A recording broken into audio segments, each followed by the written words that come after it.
حضرت انس رضی اللہ تعالیٰ عنہ کہتے ہیں کہ رسول کریم صلی اللہ علیہ وآلہ وسلم نے فرمایا، اللہ تعالیٰ اس شخص سے جو اس کے سامنے توبہ کرتا ہے اتنا زیادہ خوش ہوتا ہے کہ جتنا تم میں سے وہ شخص بھی خوش نہیں ہوتا جس کی سواری بیچ جنگل بیابان میں ہو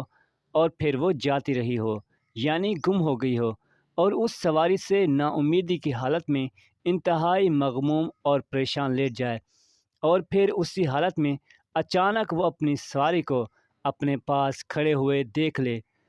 چنانچہ وہ اس سواری کی مہار پکڑ کر انتہائی خوشی میں جذبات سے مغلوب ہو کر یہ کہہ بیٹھے، اے اللہ تو میرا بندہ ہے اور میں تیرا رب ہوں، مارے خوشی کی زیادتی کے اس کی زبان سے یہ غلط الفاظ نکل جائیں۔ تشریح: یعنی اس شخص کو اصل کہنا تو یہ تھا کہ اے اللہ تو میرا رب ہے اور میں تیرا بندہ ہوں، مگر انتہائی خوشی کی وجہ سے